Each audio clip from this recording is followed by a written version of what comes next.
make sure that you do right by your enemies. But I love Jesus because in the midst of the fact that I couldn't speak for myself, he comes down out of the mountain and he says, what are you asking him? What are you doing with my disciples? What are you doing with my church? He wasn't coming down lollygagging, but he was coming down. As he came down out of the mountain, we see that he sees what's going on. And as he's walking with the three, he sees the crowd that's gathering down. And I love God because he's able to picture this thing for me. And I see him coming down and he sees the crowd and he says, what are you doing? What are you asking my disciples? For the scribes thought they were slick. They knew that Jesus was going up, so they said, hey, let's get him. We can get the people who's connected with him. We'll know that this church thing ain't no good. So what they did was they thought that his glory had left. And I thank God for that because even though he's away somewhere else, his glory is still present. Because he knows that when we're in trouble. Just like Reverend Moore talked about the boat on the sea, on the storm. He knows. He's able to sleep through it, but he's able to know what's going on in your life. And I thank it because he comes down here and he sees this crowd that's gathering. And I believe we've seen this happen before because we've seen this when Moses came down with the commandments.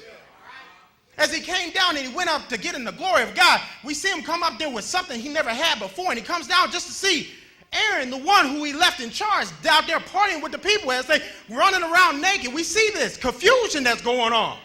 This choice they had made. We see this happening. And Christ is wondering, just like Moses, what are you doing? So we see what Moses does. He throws the tablets down, and in fact, instead of the people getting in trouble, he get in trouble with God.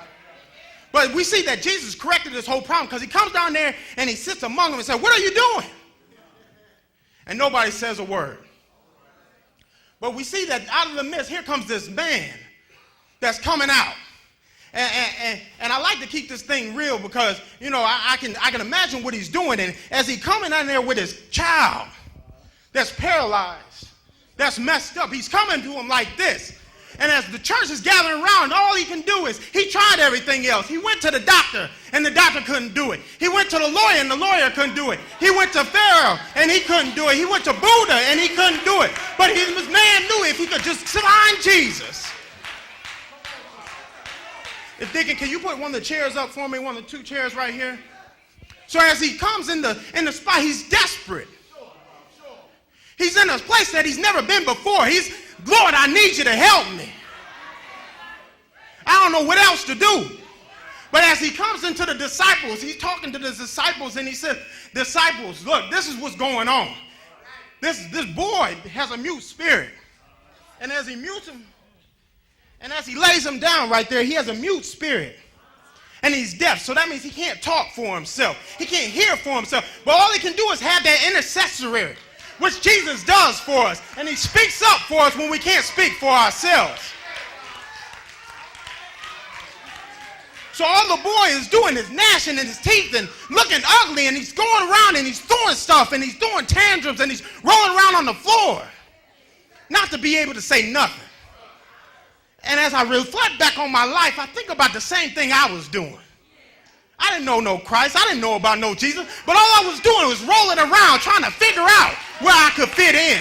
I was looking around back and forth trying to figure out what worked for me. As I was rolling back and forth, I did this and that, trying to find a way to fill up the gap that had been established in my life. I found him just like this man. And he didn't find him, and you notice he didn't find him at the church. And I don't mean no harm, Pine Hill. But he didn't find him in the building because there was no buildings that were established on the thing, on the mountain. But he found the assembly that was gathering there, the people who said they were close to him. So this man thought if I could just get them, just like the woman with the issue of blood, she knew that if she could get around the people who knew of him and knew him, that she would be all right. So we see this man, he brought his son, and as he's over there squirming and everything, his disciples are going through the motion, going through traditional things. You know, I baptize you, I do this, and going through all the traditions. Don't wear your pants in church. Don't do this. Don't do that. Going through the religious part. If I sprinkle you twice and you turn around with $50, you're going to be healed. And you notice it's still not working. I don't mean no harm. But a lot of times we